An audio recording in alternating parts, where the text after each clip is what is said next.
Please, don't submit. Listen to your conscience. Stand by your sworn duty. Don't let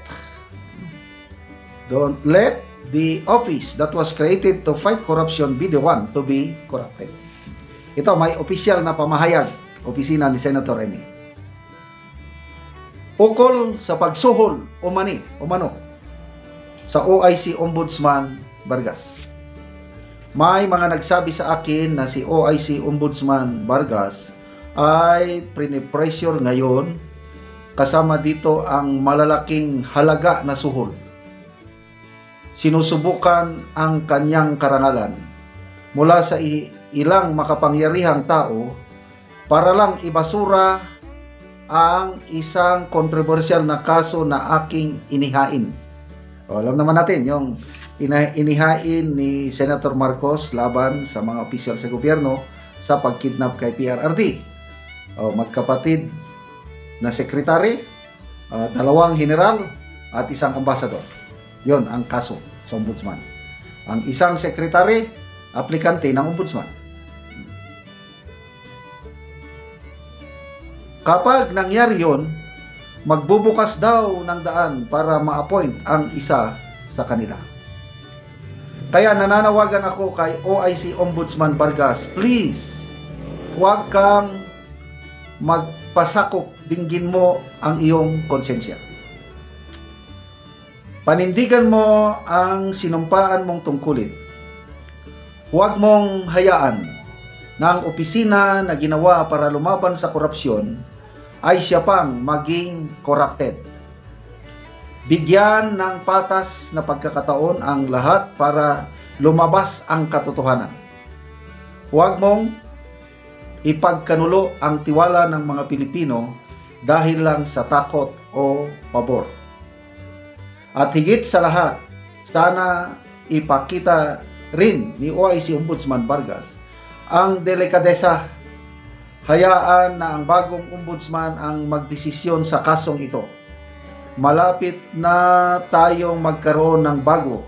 Kaya mas maganda kung dito pa lang makikita na natin kung paano niya gagampanan ang trabaho niya for the next 7 years. So ito, kahapon ata ito, o the other day, may post si isang DDS vlogger na ipagdasal natin, I think si Kipicho. Ipagdasal natin si Atty. Vargas, ang OIC Ombudsman, dahil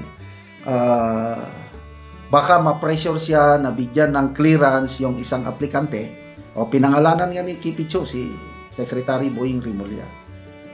Kung mabigyan siya ng clearance, ibig sabihin, kasi yung kaso na isampa. Yung dating ombudsman, OIC Ombudsman, I think Castillo, parang hindi nila ma-pressure. Wala, hindi siya nagbigay ng clearance whatsoever. O tinanggal. Naglagay ng panibagong OIC. O ito na naman ngayon. Bibigay ba yan ng clearance sa isang aplikante for ombudsman? Ito yung panawagan ni Senator Amy. Kaya once na nabigyan siya ng clearance, yung aplikante na yan, yung kinasuhan ni Senator Amy, ang tingin ng marami, mga political analysts, most likely, malaking pag-asa niya na maisama siya sa short list na ipapadala sa Pangulo para mapiling ombudsman.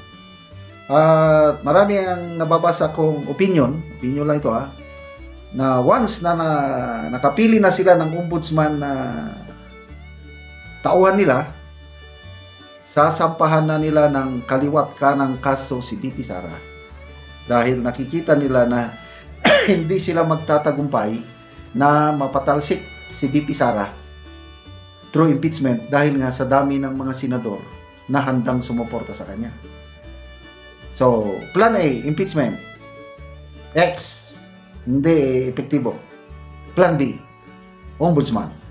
So, ito ngayon ang next na labanan. Ombudsman position. Kaya, nakakabahala ang kinakaharap ng ating bansa. Magbasa lang tayo sa mga comments.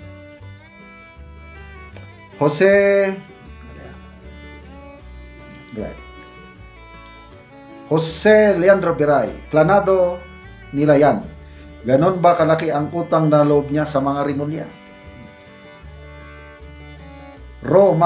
Yes. Go ma'am, mag-ingay ka. Kakampi mo ang taong bayan. Yes. Senator Amy, salamat sa iyong pag-ingay. Hindi nasayang yung boto naming mga DDS para sa iyo. Lomina Agustin, bless you OIC Ombudsman Vargas. Sana isama mo ang Panginoon sa magiging desisyon mo. Arnelin Espirito, thank God, call out mo sila lalo yung makapal ang mukha. Please, gawin mo ang lahat na di makalusot siya. Vilma Baltasar, yun, yung nag-retired na dating ombudsman, napunan nyo na din po ba sa mga... Anyway, dasal na lang po tayo. In Jesus' name, manaig ang hustisya. Hindi magsilbi ang masamang plano nila, Panginoon. Salamat mga kaibigan sa inyong pagsubaybay sa ating channel. Nakakatulong kayo ng malaki sa tribong talandig ng Bukidnon dahil sweldo natin sa channel na ito, pantulong sa tribo. Namimigay tayo ngayon ng mga libreng yero at pako para makapagpatayo ang tribong talandig ng mas maayong tahanan. Panoorin nyo ang video na ito. Si Kuya ang taga-ano yero. Huwag mag-atop na gid si Kuya sa iyang balay karon. Huwag na gid si Kuya.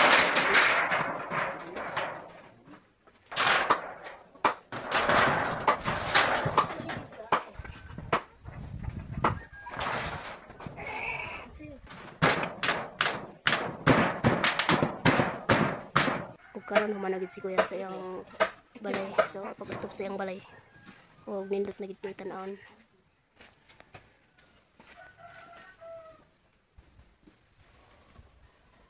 Nindot na gid kay nga atop nilang ate kay na humanagyod. So karon Kuya ug ate, unsa imong masulti nga naka-atop na gyud mo o naayuhan na ang inyong balay? So pila naaday may anak ate o wala may anak. So pila na ni katuig ang inyong balay? Tulo. So tulo na. So aya pa napulihan. Aya pa gyud mo nakaatop sa inyong balay og yero. So unsa inyong masulti Kuya og ate nga natagaan mo yero? Ang honesta na nagpasalamat ko sa Ginoo og labi na sa nagvideo karon nga kung kanang wala ang kuan, wala dili may mawan among balay. So salamat gid kaayo. Oo. Ikaw Kuya, unsa imong masulti? Salamat sa naghatag ani nga kuan.